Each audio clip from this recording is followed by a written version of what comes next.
Hello friends, मैं लक्ष्मी सिंह दिल से दिल्ली 25 पॉडकास्ट के होस्ट आपका स्वागत करती हूं। आज हमारे साथ जुड़ रहे हैं अमित पाल्टा जी, जिन्होंने सैकड़ों लोगों को मिलियनेयर बनाया है। चलिए जानते हैं उनसे बिजनेस लीडरशिप, बिजनेस ग्रोथ और नेटवर्किंग के बारे में, सिर्फ दिल से दिल्ली 25 पे। अमित जी, बहुत बहुत धन्यवाद हमारे दिल से दिल्ली पॉडकास्ट पे आने के लिए। और हमारा आपसे पहला ये क्वेश्चन है कि जो BNI है, BNI के आप एग्जीक्यूटिव डायरेक्टर हैं और ये 76 कंट्रीज़ में फैला हुआ है और करीबन 3,50,000 इसके मेंबर्स हैं। तो ये रिवॉल्यूशन कैसे आया? Thank you so much ma'am, मुझे बुलाने के लिए। BNI की शुरुआत आज से 40 साल पहले हुई थी और इसकी शुरुआत करने वाले जो साहब हैं उनका नाम है डॉक्टर आइवन माइजनर। बड़ी इंटरेस्टिंग स्टोरी है। आइवन माइजनर उस टाइम पे एक मैनेजमेंट कंसल्टेंट थे। उनका वो BNI तो शुरू नहीं था, कुछ था नहीं, तो क्योंकि वो मैनेजमेंट कंसल्टेंट थे और उनको उनका ज़्यादातर बिजनेस रेफरल से आता था। किसी ने उनकी सेवाएं ली, उसको अच्छी लगी, तो किसी ने जब पूछा कि भाई अगर आप किसी अच्छे मैनेजमेंट कंसल्टेंट को जानते हो तो मुझे रेफ़र करो, तो उस कस्टमर ने दूसरे को रेफ़र किया, ऐसे तीसरे को रेफ़र किया, ऐसे आइवन का काम होता था। तो उस टाइम पे आइवन के एक अच्छे बड़े कस्टमर का फ़ोन आया एक दिन आइवन को, और उसने आइवन को बोला कि सब आगे से अब हम इन द फ्यूचर हम आपकी और सेवाएं नहीं लेंगे। मतलब आपको टाटा बाय बाय बोल रहा था वो। तो आइवन को समझ नहीं आया, तो आइवन ने ऑब्वियसली उससे पूछा कि क्या हुआ, आपने क्यों अभी तक हम इतने बढ़िया काम कर रहे हैं, आपको रिजल्ट्स अच्छे मिल रहे हैं, सब कुछ ठीक हो रहा है, तो आप क्यों टाटा बोल रहे हो या क्यों आप मेरी सेवाएं आगे नहीं लेने वाले? तो सामने से जवाब आया कि कंपनी जो है वो कॉस्ट कटिंग कर रही है और उस कॉस्ट कटिंग के अंदर आपका भी नाम आया, तो इसलिए अब हम आपसे काम नहीं करेंगे। जब ऐसा फील हुआ आइवन को, तो उसको समझ नहीं आया कि अगर अच्छे बड़े कस्टमर इस तरह अगर मुझे छोड़ के चले जाएंगे तो काम कैसे चलेगा। तो एक दिन इसी चीज़ को सोचते सोचते उन्होंने अपने मित्रों को अपने घर पर एक दिन शाम को चाय पे इनवाइट किया, न्योता दिया, और यही चर्चा हुई कि उन्होंने सबसे अपने दोस्तों से पूछा कि भाई क्या आपके साथ भी ऐसा होता है, क्या आपका कोई अच्छा बड़ा कस्टमर आपको टाटा बोल के जाता है? तो सबने बोला हाँ होता है। तो फिर सवाल आया कि अच्छा फिर आप क्या करते हो? तो फिर हम नया कस्टमर ढूंढते हैं। तो उसी चर्चा में ऐसा निकल के आया, ऐसा किसी ने आइडिया दिया कि क्यों ना हम अपने सारे कस्टमर्स को एक साथ एक पूल बना लें और एक दूसरे के साथ शेयर करें, क्योंकि अगर हम ऐसा करेंगे तो हमें कभी वो दिन नहीं देखना पड़ेगा कि कोई अच्छा बड़ा कस्टमर हमारा हमको छोड़ के चला गया। सो उस दिन उस तर्ज पे उस पॉइंट पे BNI का दिमाग में बात आई आइवन के, और 8 जनवरी 1985 को BNI की ऑफिशियल पहली मीटिंग हुई थी। So that's how BNI was born. दूसरे बिजनेस नेटवर्क की तुलना में BNI कितना अलग है और ये कैसे काम करता है? मैम, दूसरे ऐसे और जो ऑर्गेनाइजेशंस हैं या और ऐसी जो नेटवर्किंग की चीज़ें हैं उससे BNI बिल्कुल अलग है, और इसीलिए BNI दुनिया की सबसे सर्वश्रेष्ठ नेटवर्किंग ऑर्गेनाइजेशन है। बिकॉज इसके अंदर हमारी 7 कोर वैल्यूज़ हैं जिनके ऊपर हम बहुत ध्यान देते हैं। डिसिप्लिन पे बहुत ध्यान देते हैं, अकाउंटेबिलिटी पे बहुत ध्यान देते हैं, life long learning, building relationships, ये सब हमारी कोर वैल्यूज़ है। सो दुनिया भर में हमसे अच्छा और कोई नेटवर्किंग ऐसा कोई नहीं आ पाया, क्योंकि शायद वो उस डिसिप्लिन को नहीं ले पाए, या उसमें उतनी अकाउंटेबिलिटी नहीं हुई, या बहुत से कारण हो सकते हैं। बट मुझे ऐसा लगता है कि हम सबसे सर्वश्रेष्ठ इसीलिए रहे और आज भी हैं पिछले 40 सालों से, बिकॉज हमारे अंदर वो डिसिप्लिन है, हमारे अंदर वो अकाउंटेबिलिटी है, हमारे अंदर वो एक जुनून है लोगों की हेल्प करने का। Givers gain is our guiding philosophy, and that's one philosophy which keeps us way ahead of our competition. मुझे लगता है गिवर्स गेन जो है यही लोगों को बांध के रखता है। जी जी, बहुत पावरफुल स्टेटमेंट है। क्योंकि मुझे लगता है सर कि जैसे आप किसी को रेफरल देते हो तो वो कहीं ना कहीं ऑब्लाइज हो जाता है। Yes. फिर वो ढूंढने लगता है अपने सर्कल में कि मैं इसको कैसे दूं। करेक्ट। ये कि ह्यूमन बीइंग एक ये नेचर भी है, तो मुझे लगता है ये इसका यूनिकनेस है जो इसको यूनिक बनाता है। करेक्ट। इसके अंदर एक बड़ी इंटरेस्टिंग सी बात मैं आपसे बताता हूँ, मे बी आपके दर्शकों के साथ शेयर करते हैं। किसी भी बड़ी ऑर्गेनाइजेशन की अगर आप फिलॉसफी देखेंगे तो वो शायद एक पैराग्राफ में आ जाएगी, या शायद एक पूरा पन्ना भर जाएगा, या कई बार तो उस पर 5-7-10 पन्ने भर जाएंगे। BNI दुनिया भर में एक ही ऐसी ऑर्गेनाइजेशन जो मैं जानता हूँ, एक ही ऐसी ऑर्गेनाइजेशन है जिसकी फिलॉसफी 2 शब्दों गिवर्स गेन में खत्म हो जाती है। और ये इतनी पावरफुल है, मतलब अगर आप किसी और ऑर्गेनाइजेशन में जाके उनके लोगों से पूछेंगे जो वहाँ काम करते हैं कि फिलॉसफी बताओ, तो शायद लोग नहीं बता पाएंगे। लेकिन BNI के किसी भी मेंबर से आप रात को सोते हुए उठा करके पूछ लीजिए कि क्या फिलॉसफी है, तो वो बता देगा givers gain. So that's the power of it. In fact किसी के सामने आप बोलिए भी गिवर्स गेन तो वो तुरंत बोलते हैं अच्छा बीएनआई मीटिंग अटेंड किया आपने। पूरी दुनिया में बीएनआई की मीटिंग 7 o'clock होती है, तो इसके पीछे क्या स्ट्रैटेजी है? मैम बहुत सिंपल है। अगर हम यही मीटिंग मान लीजिए सुबह 9 बजे या 10 बजे या 11 बजे करेंगे तो बिजनेस ओनर्स शायद उस मीटिंग में आ ही नहीं पाएंगे, बिकॉज 9 बजे या 10 बजे उनका अपना बिजनेस शुरू हो जाता है, कस्टमर्स की कॉल आनी शुरू हो जाती है, उनको सेल्स पे जाना है, उनको सर्विस कॉल्स है, बहुत सारी चीज़ें हैं। तो 9, 10, 11 बजे फ़ोन करेंगे तो आधे बिजनेस ओनर तो आ ही नहीं पाएंगे, तो मीटिंग का क्या फ़ायदा होगा? अच्छा, अगर आ भी गए और उनके फ़ोन ही बजते रहे, उनको वो फ़ोन पर ही ध्यान रहा, तो मीटिंग में क्या करेंगे? उसी तरह अगर हमने शाम को 5 बजे मीटिंग करी या 6 बजे मीटिंग करी तो तब भी कोई वो नहीं है, आधे लोग ट्रैफिक में फंसे होंगे, आधे लोगों का अभी तक दिन खत्म नहीं हुआ होगा। बिकॉज एज बिजनेस ओनर्स हमारा सुबह का जाने का टाइम तो निश्चित है कि भाई 9 बजे दफ्तर पहुंचना है या 10 बजे ऑफिस जाना है या 11 बजे सुबह का टाइम फिक्स होता है, लेकिन शाम का टाइम फिक्स नहीं होता। तो दिन में ऐसा कोई समय नहीं है जब ज्यादातर लोग फ्री हों एक्सेप्ट इन द मॉर्निंग। सुबह 7 बजे अगर आप मान लीजिए आप ये कह सकते हो भाई मैं मॉर्निंग वॉक करता हूँ या करती हूँ या मैं योगा जाता हूँ या मैं जिम जाता हूँ, तो हफ्ते में एक दिन नहीं जाना है। वैसे भी अगर आप कोई भी जिम भी ले लीजिए तो एक दिन की छुट्टी होती है, एक दिन की ब्रेक होता है, होता है, because the body has to recover. बिल्कुल। So 1 day in the week we are there in the morning. और इसमें सबसे मजे की बात ये है, हम इस बात को बहुत गर्व से कहते हैं, we do our business when our competition is still in the bed. Yes sir, यही इसको यूनिक बनाता है। हाँ, सो सुबह इट वर्क्स फॉर एवरीबडी। अभी हाल ही में आपने टेडेक्स टॉक पे आपने पार्टिसिपेट किया है, तो हमारे दर्शकों को बताइए कि जैसे कंपनी की वैल्यूज़ कैसे बढ़ती है और कैसे बनती है? मैम ये एक बहुत बड़ा टॉपिक है, मैं इसको संक्षेप में आपको 2-4 चीज़ें ऐसी बताता हूँ जो बड़ी नॉर्मल कॉमन अगर हम सोचें तो बड़ी कॉमन सी चीज़ें हैं। अगर मुझे कुछ भी सामान खरीदना है, मुझे ये पानी की बोतल खरीदनी है, ये पानी की बोतल 10 रुपए की है या 5 रुपए की है या 20 रुपए की है, तो मैं इसको तभी खरीदता हूँ जब मुझे लगता है कि इसको इस प्रोडक्ट के 20 रुपए देना जायज़ है या 10 रुपए देना जायज़, इसकी इतनी वैल्यू होनी चाहिए। हाँ। राइट, तो मैं उसे खरीदता हूँ। अगर मुझे लगेगा कि ये पानी की इतनी सी बोतल 100 रुपए की है और मुझे लगता है कि ये इसकी जायज़ वैल्यू नहीं है, तो मैं उसे नहीं खरीदूंगा। राइट, उसी तरह किसी भी बिजनेस को खरीदने के लिए, मान लीजिए मेरा बिजनेस है और आपने खरीदना है और मैंने बोला जी इसके एक्स अमाउंट लगेगा, मान लो मैंने इसके मान लीजिए 100 करोड़ रुपए मांगे, तो आपके दिमाग में पहला सवाल क्या आएगा कि भाई ये जो बिजनेस मैं खरीदने वाली हूँ क्या इसके 100 करोड़ जायज़ है? पहली चीज। अब वो जायज होने के कुछ मापदंड होंगे कि भाई इसका रेवेन्यू कितना आता है, प्रॉफिटेबल है कि नहीं है, रिकरिंग है कि नहीं है, कितना बिजनेस रिकरिंग, कितने कस्टमर ऐसे हैं जिनके साथ इनका लॉन्ग टर्म कॉन्ट्रैक्ट है, वो हर साल या हर समय इनसे सामान खरीदते हैं। So there are multiple things that you will see to make sure that the business that you are buying, मेरा हो चाहे किसी का भी हो, वो बिजनेस जो आप खरीद रहे हो उससे आपको फायदा होगा कि नहीं होगा। सो इसके ऐसे 6-7 पॉइंट्स हैं जो बड़े इंपॉर्टेंट पॉइंट है। जैसे मतलब मैं कुछ 1-2 एग्जाम्पल देता हूँ। किसी के भी बिजनेस में आपने ऐसा सुना होगा, बहुत सारे लोग कहते हैं कि मेरा बिजनेस मेरे बिना नहीं चल सकता। और वो बहुत शान से ये बात कहते हैं। ठीक है, मैं कहता हूँ जी हाँ साहब, आपका बिजनेस आपके बिना नहीं चल सकता, और अगर मैंने आपका बिजनेस खरीदा और आप तो आए नहीं तो बिजनेस तो ठप हो जाएगा। हाँ। इसका मैं एग्जाम्पल देता हूँ, और मैं किसी को ये मतलब डिमीन नहीं कर रहा हूँ, मैं किसी को नीचा नहीं दिखा रहा हूँ कि भाई तुम ऐसा बोलो तो गलत है।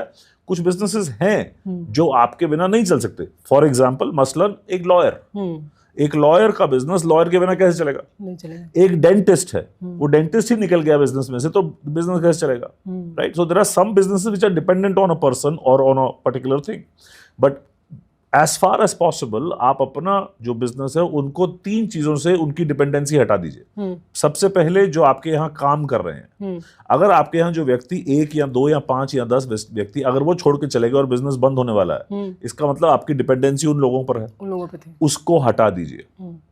Dependency should not be on any one person. The whole company should be dependent on the system. The system has to work, not the person.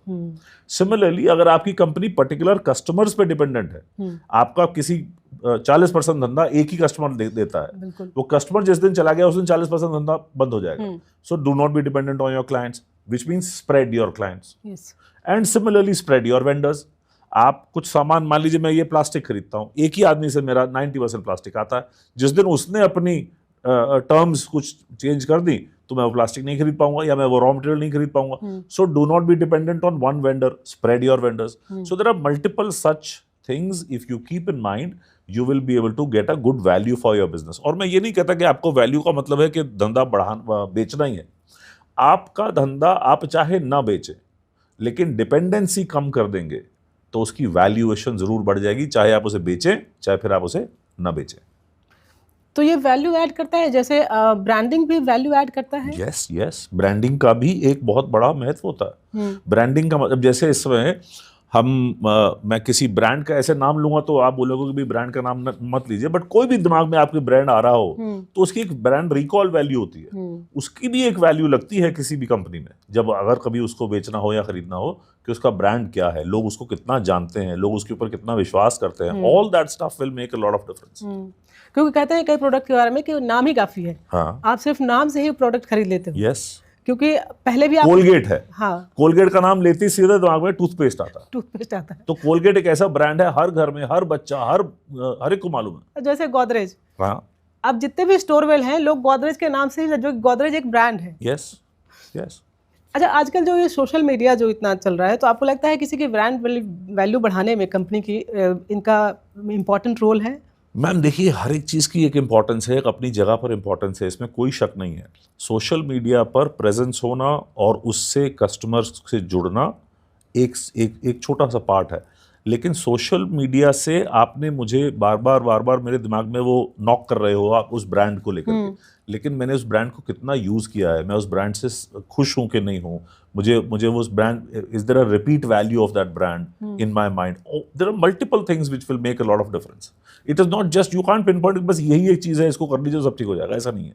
बहुत कुछ करना पड़ता है. बहुत सारे प्लेटफॉर्म पे आपको अपना ब्रांडिंग प्रमोशन करना पड़ता है. एक अच्छे नेटवर्कर की क्वालिटीज़ क्या होनी चाहिए, मतलब बिजनेस में जो नेटवर्क करना चाह रहे हैं आप? मैम मुझे ऐसा लगता है कि अच्छे नेटवर्कर को, मैं अब ये जो बात कहने वाला हूँ ना, ये थोड़ी सी मतलब एकदम से कई बार नहीं समझ में आती लोगों को. मैं सिर्फ 2 सेंटेंस में इस बात को कहता हूँ.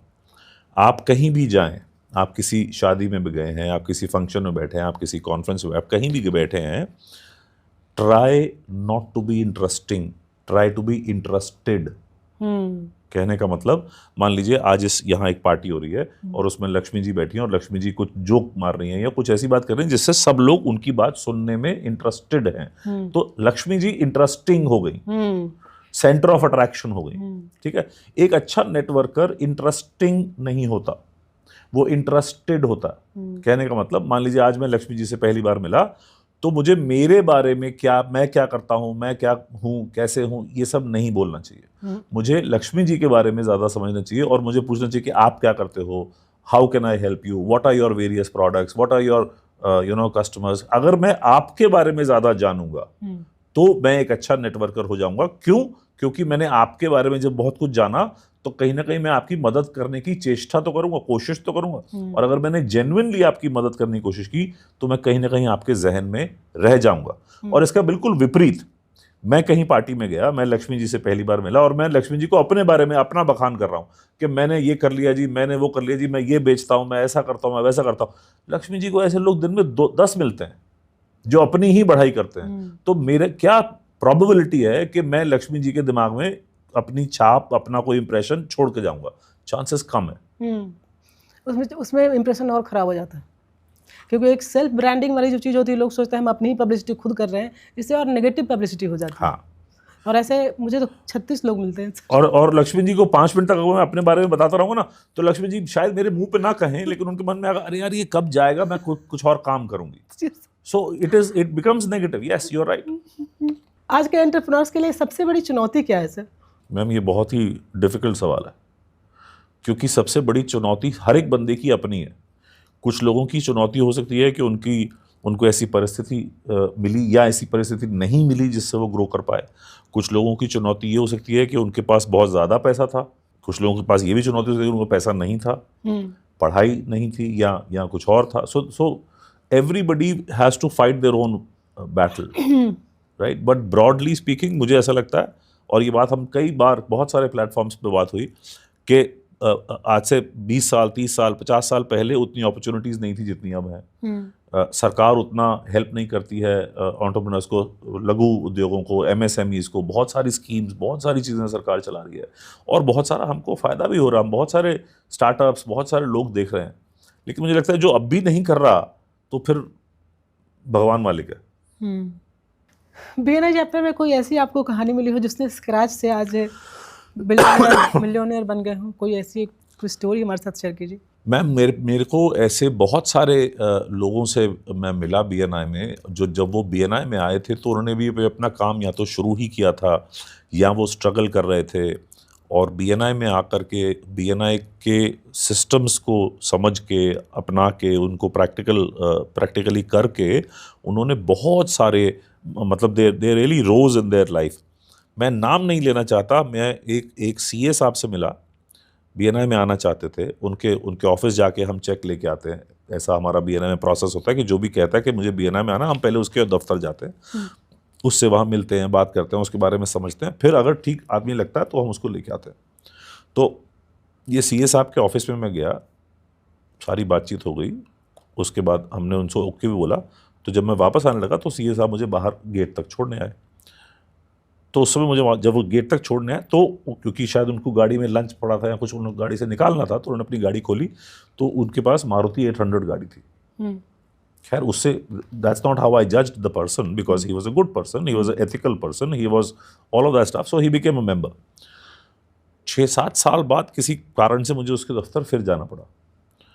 तो जो पहले वाला दफ्तर था और जो उसका साइज़ था दफ्तर का, या जहाँ उसकी जो टीम, जो सीए के लोग 4-5 लोग बैठे थे, और जब 6-7 साल बाद जब मैं फिर से गया तो उस दफ्तर में तकरीबन 100 लोग बैठे थे। उस दफ्तर के नीचे एक ही गाड़ी खड़ी थी, जो कि एक आई थिंक BMW या ऐसी कोई गाड़ी थी। Oh my God! तो जब मैं ऊपर गया तो मैंने उससे मतलब मिला, हाथ मिलाया, सब कुछ किया। तो मैं हैरान हुआ और मैंने उससे पूछा कि ये नीचे गाड़ी तुम्हारी खड़ी है? तो उन्होंने बोला हाँ मेरी खड़ी। तो मैंने उससे पूछा, मैंने कहा इस जो हमारा जो जर्नी रही from that small office and 4 or 5 team and now 100 people team and all of that stuff, where would you attribute BNI? मैंने एक्चुअली उनसे पूछा। तो उन्होंने मुझे पहले 2 मिनट सोचते रहे और फिर उन्होंने बोला कि 90% of the reason of where I am today is BNI. तो बीएनआई अगर आप सही ढंग से इस्तेमाल करो, अगर आप उससे लोगों को फ़ायदा दो और आपको भी फ़ायदा मिले, तो मैंने ऐसे एक नहीं बहुत लोग देखे हैं जो मारुति 800 से BMW पे या ऑडी पे या मर्सिडीज़ पे या अच्छे, मतलब और गाड़ी is just one of the things, from 4 people to 100 people। बिल्कुल। कितने सालों में? 6 या 7 सालों में। ये तो बहुत बड़ा ग्रोथ है। हाँ, इनफैक्ट मैंने भी देखा है कि बीएनआई ज्वाइन करने के बाद ही कई लोगों ने दूसरे बिजनेस में भी आ गए, क्योंकि उनको लगा कि इस बिजनेस का ज़्यादा अच्छा प्लेटफॉर्म है ये, और आज बहुत अच्छा काम कर रहे हैं। यस। और मुझे ये लगता है कि बीएनआई एक ऐसा प्लेटफॉर्म है जो एंटरप्रेन्योर को ट्रेनिंग देता है। ऐसा दुनिया में मुझे नहीं लगता कि कोई और प्लेटफॉर्म है जहाँ एंटरप्रेन्योर्स जो ऑलरेडी बिजनेस कर रहे हैं उनको कोई ट्रेनिंग देता हो, जैसे वर्कशॉप, फिर पूरे बिजनेस को आपको 30 सेकंड में एक्सप्लेन करना है। ये सब बहुत बड़ी स्किल है जो आप एंटरप्रेन्योर को सिखा रहे हैं। जो स्टार्टअप हैं, जो बन गए तो उनके साथ पूरी टीम है, लेकिन जिसने भी शुरू किया है उसको बहुत सारी चीज़ें होती हैं, पता नहीं मैं इस कर रही हूँ सही है ये नहीं है, लेकिन ये सब चीज़ें जो ट्रेनिंग जो आप लोग देते हैं बीएनआई में, टाइम पे वर्कशॉप होता है दूसरे बिजनेसमैन से आपको मिलने की, और सबसे बड़ी चीज़ है कि आप चाहे बीएनआई में दिल्ली में हो या पटना में हो या किसी भी स्टेट में हो, वो जो वार्म वेलकम करते हैं ना, वो एक बहुत बड़ी क्वालिटी है बीएनआई के मेंबर्स। बीएनआई में हम हमेशा ये कहते हैं कि आप किसी से भी मिलो तो आप अपने बारे में बात मत करो, और उससे छूटते ही मिलते ही पहला सवाल पूछो, how can I help you? Yes, because that is how a networker should behave, that is how a networker should sort of do things. और जो आपने बात कही, बीएनआई के अंदर हम ये कहते हैं कि आप जितना, मतलब BNI is a great platform to get business, but it is even a better platform to get vendors to do business with them. So BNI is a, और जो आपने बात की कि हम आपको ट्रेन करते हैं, दुनिया भर की किसी भी स्कूल, कॉलेज, यूनिवर्सिटी में ऐसा कोई कोर्स नहीं है जो नेटवर्किंग सिखाता हो, या जो बिजनेसमैन बनना सिखाता हो। बिजनेस की पढ़ाई सब सिखाते हैं, MBA कर लीजिए, ये कर लीजिए, वो कर लीजिए, लेकिन बिजनेस कैसे किया जाता है कोई नहीं सिखाता। ये हम BNI में आकर के सीखते हैं कैसे बिजनेस होता है। सो BNI is like a, if I may call it, like a filtration plant or like a polishing ground. We polish people, and once they get polished, it helps them in their personal growth, in their professional growth, in all sorts of ways. So it's a 360 degree development of an individual. Whether you are a businesswoman, whether you are a business owner, whether you are a vendor or a client or whatever. So it helps everybody. आपके यहाँ काफ़ी male female सब लोग हैं, सबसे अच्छा networker कौन होता है, मेल या फीमेल? मैम आप मुझे मरवाने वाले काम कर रहे हो, ये सवाल जो है ना मुझे ज़रूर पिटवाएगा। देखिए, मैं बीइंग अ मेल मुझे ऐसा लगता है women are far better networkers than men. और मैं इसका एक दो छोटे छोटे उदाहरण देता हूँ। हमने सब ने अपनी नानी या दादी से सुना होगा कभी ना कभी, मतलब घर में मान लीजिए अगर हम मैं जॉइंट फैमिली में पैदा हुआ हूँ, जॉइंट फैमिली में पला बड़ा हुआ हूँ, तो मैंने एक बहुत बार सुना अपनी नानी या दादी को बोलते हुए कि हम किसी चीज़ की तलाश कर रहे थे, किसी प्रोडक्ट चाहिए था या कोई आदमी ऐसा चाहिए था जो फलां जगह पे बैठा हो जो हमारी हेल्प कर दे। तो हमारी दादी कहती थी कि भाई वो जो मासी थी या वो जो ताऊ जी थे या वो जो उनके घर में उनकी एक बहू थी, मतलब वो 3-4-5 रिश्ता आगे करके फिर किसी का नाम लेती थी कि वो वहाँ बैठा है, उससे बात करो। हमारे दिमाग में, मतलब मैं तो चलो छोटा था, बट मेरे फादर या मेरे और जो चाचा वगैरह जो हम घर में होते थे, किसी के दिमाग में भी नहीं आता था। सो बड़ा अजीब सा लगता था कि यार दादी को कैसे याद है, या नानी कैसे वो 4 वो टाप के या 4 रिलेशनशिप के आगे जाकर के उनको कैसे याद आया। So I honestly believe women are far better networkers than men. और इसका एक और हर रोज देखने वाला एक चीज है, main when they make a relationship, मतलब मैं एक वेंडर से रिलेशनशिप की बात करूं या मैं एक कस्टमर से रिलेशनशिप की बात करूं या मैं कोई भी एक रिलेशनशिप की बात करूं professionally, main when they get into a relationship they only think about this one transaction. आदमी एक ट्रांजैक्शन से आगे की जनरली नहीं सोच सकते। Women on the other hand, even if they get into a professional relationship, they do not limit their thought to one transaction. They think of a long-term transaction. So women, भगवान ने औरतों को ऐसी एक वो दी है, it's a good quality given to women.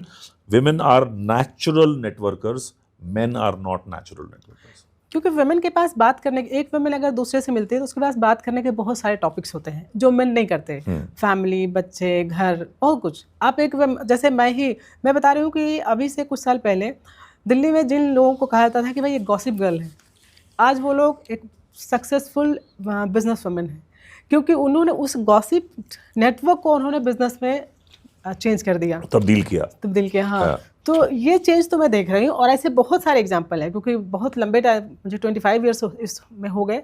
तो मुझे ये लगा कि जो गॉसिप का जो टैग लगाया जाता था वुमेन पे, उसको उन लोगों ने नेटवर्किंग में चेंज कर दिया और सबके सब अच्छी बिजनेस कर रही हैं। तो और मुझे लगता है कि BNI में जिन लोगों ने ज्वाइन किया है जो वुमेन, वो बहुत अच्छा काम कर रही हैं और लोगों को जोड़ने की ज़रूरत है। मैम, मुझे हमेशा ऐसा लगता है कि हमारे पास जितने आदमी हो उतनी ही लेडीज भी हों नेटवर्किंग में, और शायद किसी दिन ऐसा होगा भी, लेकिन जनरली सोसाइटी में business is a male dominated field. हमारे पास BNI में एक एग्जांपल लेता हूं, मान लीजिए हमारे पास 20% विमेन है, और पूरे BNI की मैं बात कर रहा हूँ, किसी एक चैप्टर या उसकी बात नहीं कर रहा। तो अगर आप ब्रॉडली देखोगे तो उस रीजन में, मान लीजिए मैं नोएडा में बात करता हूँ, नोएडा में बस 700 मेंबर हैं, उसमें से लेट अस से 20% आर विमेन, 80% आर मेन। तो अगर मैं नोएडा को पूरी ज्योग्राफी में देखूंगा तो बिजनेस के पॉइंट ऑफ व्यू से भी 80% of the businesses would be main driven, only 20% businesses would be women, broadly speaking. मैं एग्जैक्ट नहीं कह सकता ऐसे। सो जो सोसाइटी में जैसा हो रहा होगा ना, BNI में भी वही रिफ्लेक्शन आती है। एक्चुअली ये जो 7 o'clock का जो टाइम है ना, वो सबके बच्चे स्कूल जाते हैं। हाँ, ये भी एक चैलेंज है फॉर द लेडीज। ये बहुत बड़ा चैलेंज है वुमेन के लिए, क्योंकि आज भी कितना भी समाज बदला हो, बच्चे को स्कूल फीमेल ही भेजती है, वुमेन ही भेजती है। तो ये दिक्कतें आ रही हैं। नहीं तो बहुत लोग इंटरेस्टेड होते हैं। अब जिनके बच्चे बड़े हो गए हैं वो आराम से ज्वाइन कर सकते हैं, लेकिन जिनके स्कूल गोइंग उनके लिए प्रॉब्लम है। आजकल मैंने देखा है कई लोगों को एक साथ 5-6 बिजनेस कर रहे हैं। तो आपको ये लगता है कि ये स्ट्रैटेजी सही है? डिपेंड करता है कि वो एक साथ 5-6 जो बिजनेस कर रहे हैं एक साथ ही शुरू किए हैं और सारे स्ट्रगल कर रहे हैं। हाँ, सारे स्ट्रगल कर रहे हैं। हाँ, तो फिर मुझे लगता है ऐसा नहीं करना चाहिए। आप पहले एक बिजनेस को जमा लीजिए, उसको एक सर्टेन लेवल तक ले आइए, उसके बाद आप दूसरा बिजनेस शुरू करेंगे तो आप इस पे अब सेकंड वाले पे ज्यादा ध्यान दे पाएंगे, है ना। आपका सेकंड बिजनेस भी एक सर्टेन लेवल पर आ गया है, अब एक अपने आप कुछ काम मतलब उसमें कम आपका इनपुट कम है तो थर्ड बिजनेस करिए। आपने 4-6 ऐसे बिजनेस शुरू कर दिए और सब में आपकी जरूरत है, सब में आपको अपना इनपुट देना है, अपना टाइम देना है, तो आप वो उसको जस्टिफाई नहीं कर पाओगे और इवेंचुअली आपका शायद कोई भी बिजनेस ना चले। Yes, so that's a bad idea according to me. हम बीएनआई में एक बात कहते हैं, क्योंकि आज बीएनआई की बात हो रही है, तो हम बीएनआई में एक बात कहते हैं, do 6 things 100 times, don't do 100 things 6 times. Yes, कहने का मतलब ये है कि जो एक चीज है पहले उसमें महारत हासिल कर लो, उसको एक सर्टेन मुकाम पर ले आओ, फिर दूसरे की बात शुरू करो। जैसे लोकल भाषा में इसको कहेंगे, लोग कहते थे कि एक कुआं को इतना गहरा करो कि गर्मी में भी पानी मिले। ये नहीं कि आपने 7-8 कुआं खोद लिया, उसमें किसी में पानी नहीं है। ये पुरानी कहावत है। बिल्कुल। तो वही आजकल मैं देख रही हूँ जो ट्रेंड है, जो यंगस्टर आए हुए हैं, एक साथ 6 बिजनेस 7 बिजनेस चल रहा है, एक ही प्लेटफॉर्म से कोई भी बिजनेस अभी स्टेबल नहीं। उनको लगता है कि 6 में से शायद कोई एक चल जाए, तो ये एक गलत स्ट्रैटेजी है। गलत स्ट्रैटेजी है। जैसे कोई अगर बिजनेस शुरू करना चाह रहा है तो पहले उसको मार्केट देख लेना चाहिए कि मार्केट हमारे बिजनेस का है या नहीं, या पहले प्रोडक्ट ले आना चाहिए तब मार्केट ढूंढना चाहिए? मैम इसका ना जवाब मुझे लगता है इसके अंदर डिपेंड करता है कि हम क्या प्रोडक्ट या क्या सर्विस की बात कर रहे हैं, तो उससे हमको ये जज करना चाहिए कि पहले प्रोडक्ट लाना चाहिए या पहले मार्केट देखना चाहिए। मैं आपको एक साधारण एग्जांपल देता हूँ। जब हम छोटे छोटे थे तो हम उस टाइम पे टैक्सियाँ जो होती थी वो येलो ब्लैक कलर की टैक्सी होती थी और हर कॉलोनी में हर नुक्कड़ के ऊपर 2-2 4-4 टैक्सियाँ खड़ी होती थी। लेकिन फिर एकदम से रेवोल्यूशन आया जब ये ओला और उबर और ये सब आने शुरू हुए। अब आप देखिए, ओला और उबर की जब इन्होंने शुरुआत की थी तो इनकी अपनी एक भी टैक्सी नहीं थी। ठीक है, इन्होंने सिर्फ क्या किया, इन्होंने टैक्सी ऑपरेटर्स को एक प्लेटफॉर्म पर लेकर के आए और इन्होंने अपनी एक ऐप बनाई जिससे आप कर सकते थे, आप टैक्सी मंगा सकते थे। आप मोबाइल खोलिए, आपने टैक्सी ऑर्डर करी, 2 मिनट में 5 मिनट पर टैक्सी घर पे हाजिर है। ठीक है, अब ऐसी कंपनी जिसने अपना एक भी पैसा टैक्सी में नहीं लगाया, ड्राइवर में नहीं लगाया, किसी भी चीज़ में नहीं लगाया, उसने सिर्फ एक ऐप बनाई और इन टैक्सी ऑपरेटर्स को, टैक्सी वालों को सबको उस ऐप पे ले आए। अब इसके अंदर तो अब आप बोलोगे भी उसने तो एक पैसा भी नहीं लगाया लेकिन उसने इतनी बड़ी मार्केट कैप्चर कर ली, तो this is also one of the ways. The other thing is कि आपने कई बार ऐसा होता है कि आपको प्रोडक्ट लाना पड़ता है, प्रोडक्ट लोगों को टेस्ट करवाते हो, उसको ट्रायल करते हो, लोग उसको देखते हैं, उसके बाद उसको एक्सेप्ट करते हैं। So it depends on what is your product or what is this problem that you are solving. The most important thing is कि जो मैं प्रोडक्ट या सर्विस या जो भी मैं ला रहा हूँ वो मेरी क्या प्रॉब्लम सॉल्व करती है। अगर वो मेरी प्रॉब्लम सॉल्व करती है तो उसमें क्या मुझे प्रोडक्ट पहले लाना है या पहले मुझे मार्केट को पहले उसका टेस्ट करवाना है या पहले मार्केट में उसके लिए एक हवा बनानी है, वो डिपेंड करता है। So this answer may not fit every industry. जैसे ओयो रूम्स में जो रितेश अग्रवाल जी, उनका जब मैंने इंटरव्यू किया था तो उन्होंने कहा था कि मैम पूरी दुनिया में मेरे होटल्स हैं लेकिन मेरा अपना घर नहीं है, मैंने अभी तक अपना घर नहीं बनाया, मैं होटल में रहता हूँ। तो मुझे बहुत आश्चर्य हुआ था, लेकिन ये सही बात थी। तो लेकिन हाँ, ये चीज़ है कि बहुत बड़े लेवल पे लोग मार्केट की स्ट्रैटेजी तैयार करते हैं कि कहाँ किस चीज़ की ज़रूरत है। जैसे ओला और उबर जो है, जो आया मार्केट में, क्योंकि एक आम आदमी, हर आदमी गाड़ी चलाना प्रॉब्लम है, वो ठीक बात है, पार्किंग करो, उसकी सर्विसिंग कराओ, उसकी इतने सारे काम करो। तो ये पब्लिक की नब्ज को पकड़ लिया कि इनको जरूरत है और ये सब यूज करेंगे, तो शायद इसके लिए ये ट्रेंड कर गया। हाँ। इतने सारे एंटरप्रेन्योर आपसे जुड़े हुए हैं, कुछ सफल मंत्रा बताइए उनके लिए, अगर आप सक्सेसफुल होना चाहते हैं तो। मैम ये सब बातें हमने बचपन से सुनी हैं, करी हैं, मैं सिर्फ इसको एक नया रंग दे रहा हूँ। बात वही है, हमने कभी, शायद आपने भी अपने बचपन में या मतलब इन जितनी भी आपकी ज़िंदगी आपने जी, बचपन में, जवानी में, शादी के पहले, शादी के बाद, व्हाटएवर, हमने कई बार ऐसा देखा, हम सड़क पे चल रहे थे तो एक आदमी को हमने देखा और हमने कहा नहीं ये पागल है। ऐसा कभी देखा आपने? हाँ, देखा। ऐसा कभी फील हुआ आपको? हाँ। या आपके बड़े ने, क्योंकि आप अपने माँ बाप के या किसी बड़े के साथ जा रहे थे तो उसने आपको बोला, या आपने अपने किसी बच्चे को बोला कि नहीं इससे दूर हो, ये पागल है ना? शायद वो आदमी गंदा था, हाँ। नहाया धोया नहीं था, या कपड़े ठीक से नहीं पहने थे, या पहने थे या नहीं पहने थे, या व्हाटएवर। उसी तरह से कभी कभी हम, जैसे मान लीजिए किसी लैब में एक साइंटिस्ट है, वो काम कर रहा है 24 घंटे, वो घर नहीं गया, खाने का होश नहीं, पीने का होश नहीं, सोने का होश नहीं, नहाने का होश नहीं, लगा हुआ है, काम कर रहा है। तो ऐसे लोगों को भी क्या हम बोलते हैं कि ये पागल है? नहीं, कहीं ना कहीं हम उसको, हमें लगता है कि पागलपन ही है, मतलब उसके अंदर वो पैशन है उसका। हाँ, करेक्ट। सो अब दोनों चीजों में, इसको जो सड़क पे था उसको हमने बोल दिया और उससे हम दूर हुए, और दूसरे वाला जो साइंटिस्ट था उसको भी हमने बोला कि पागल जैसी हरकतें कर रहा है, इसको कोई होश नहीं है खाने पीने का, लेकिन ये कुछ कर रहा है, कुछ कर रहा है। हाँ, मुझे ऐसा लगता है कि एक बिजनेस ओनर में भी वो पागलपन, वो जुनून जब तक नहीं होता तब तक वो सक्सेस नहीं पाता। क्या ये बात स्पोर्ट्स में सच नहीं है? क्या ये बात पढ़ाई में जो बच्चे फर्स्ट आते हैं, दिन रात मेहनत करते हैं, क्या उनके लिए सच नहीं है? क्या ये बात किसी और व्यक्ति के लिए सच नहीं है, जिसको अगर अपनी जिंदगी में कुछ आगे बनना है तो उसको वो पागलपन चाहिए? तो आपका सवाल कि बिजनेस में क्या होना चाहिए, मुझे लगता है उसमें पागल होना चाहिए। इसी को इंग्लिश में बोलूंगा तो बोलूंगा I have to be all in to make it success. If I'm not all in whatever that I want to do, then I may not find success. कहते हैं आजकल ना कि सपने वो नहीं जो आप देखते हैं, सपने वो हैं जो आपको सोने नहीं देते। सोने नहीं देते। तो और जितने भी सक्सेसफुल बिजनेसमैन हैं, सबकी स्टोरी यही है।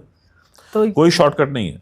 कोई शॉर्टकट नहीं है, क्योंकि आपने सर मतलब, अच्छा आप अपनी जर्नी बताइए। आप एग्जीक्यूटिव डायरेक्टर हैं, तो मैम मेरी जर्नी भी कुछ, मतलब मुझे लगता है कि मुझे ऐसे कुछ ज़्यादा नहीं मैं अपने बारे में बात करना चाहता इस बारे में, लेकिन मैं आपको इतना बताना चाहता हूँ।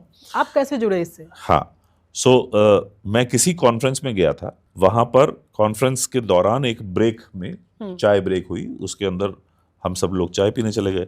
तो मेरे पीछे एक साहब खड़े थे, अजनबी, मैं उनको मिला नहीं था आज से पहले। उन्होंने बातचीत शुरू की और 2-3-4 मिनट की बातचीत के अंदर उन्होंने मुझे सुबह 7:30 बजे की एक मीटिंग में इनवाइट किया। मैं नॉर्मली किसी अजनबी से अगर मिलता हूँ तो मैं उसकी ऐसी किसी न्योते को, ऐसे किसी इनविटेशन को एक्सेप्ट नहीं करता, पर पता नहीं क्यों उस दिन क्या हुआ या उन्होंने ऐसा क्या इंप्रेशन मेरे दिमाग पे छोड़ा, मैंने उनकी इनविटेशन को एक्सेप्ट किया। मैंने कहा अच्छा ठीक है, मैं आ जाऊँगा। तो मैं अगले दिन या 1-2 दिन बाद उनकी सुबह की मीटिंग में चला गया। तो वो BNI की मीटिंग थी। मीटिंग अभी आधी ही हुई थी तो मेरे मन में आ गया कि ये ज्वाइन करनी है, मुझे BNI ज्वाइन करना। तो मैंने उसको ज्वाइन किया। 1 साल तक मैंने एज अ मेंबर रहा। उसके बाद फिर BNI हेड ऑफिस ने मुझे बोला कि अब आप मेंबर नहीं रहो। उस समय मैं गुड़गांव में था। तो उन्होंने मुझे बोला कि अब आप नोएडा जाइए और नोएडा में BNI शुरू करिए। तो आज 10 साल से ज़्यादा, इस अभी अगस्त के अंदर 11 साल हो गए हमको। नोएडा आया, नोएडा में लोगों से मिलता था, लोगों से बात करता था, BNI के बारे में बताता था, लेकिन लोग, बिकॉज उनको पता नहीं था, कॉन्सेप्ट नहीं पता था, तो people would normally not join, not say yes. So I think 332 people मुझे ऐसे मिले जिन्होंने मुझे बोला कि नहीं, मुझे BNI नहीं ज्वाइन करना। 333rd पर्सन ने मुझे जब BNI के लिए चेक दिया तो ये बोल के दिया कि मैं BNI के लिए नहीं दे रहा हूँ, मैं तुम्हारे शक्ल देख के, तुम्हारे मतलब just because you are talking, so I trust you, therefore I am giving this cheque. So that was the start of my journey in BNI Noida. और आज 10 साल 11 साल हो गए हैं, 700 से अधिक मेंबर्स हैं, and they are like my family, they are like मैं 4 साल पहले दिल्ली में रहता था, दिल्ली से नोएडा शिफ्ट हुआ, BNI की वजह से ही शिफ्ट हुआ। और मेरी शिफ्टिंग, मेरी ट्रांजिशन इतनी स्मूथ हुई बिकॉज BNI में मुझे हर चीज़ मिल जाती है, हर वेंडर, कुछ भी हेल्प चाहिए, कुछ भी चीज़ चाहिए, सब कुछ यहाँ मिल जाता है। So it was a very smooth journey, and I think I'm blessed to have so many people in my circle, so many people who are there to support me, and I'm there to support them. So I thank God every day. मेरा बहुत ही अच्छा experience रहा actually. मेरा घर पटना है, तो mummy का अभी नी रिप्लेसमेंट हुआ था, तो मैं पटना गई। तो मुझे एक फिजियोथेरेपिस्ट और एक हेल्पर चाहिए थे मम्मी के लिए, नर्स। तो मुझे समझ नहीं आया, हॉस्पिटल में मैंने बात की, तब अचानक मुझे याद आया कि पटना BNI।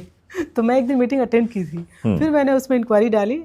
शाम होते होते मेरे पास फिजियोथेरेपिस्ट भी था और नर्स भी थी, और आज भी वो लोग काम कर रहे हैं। बहुत ट्रस्टवर्दी, क्योंकि एक अनजान, मतलब शहर अपना है लेकिन जल्दी किसी पर ट्रस्ट नहीं आता, लेकिन BNI के थ्रू अगर कोई मिलता है तो एक ट्रस्ट बन जाता है। बिल्कुल बिल्कुल। ये आपके चैप्टर में मोर देन 700 मेंबर्स हैं, तो उनको इतना मोटिवेटेड और एक्टिव कैसे रखते हैं? मैम, मैं बोलूँगा कि ये 700 मेंबर्स मुझे मोटिवेटेड और एक्टिवेटेड रखते हैं। मैं उनको क्या एक्टिवेट करूँगा, लेकिन हाँ, कोशिश यही रहती है कि लोगों की जितनी हेल्प की जाए, लोगों को जितना जो भी उनको चाहिए, जिससे भी उनको कनेक्शन होना है, वो ऐसा एक प्लेटफॉर्म बनाया जाए, ऐसा एक कल्चर ऐसा बनाया जाए कि लोग एक दूसरे की मदद करें।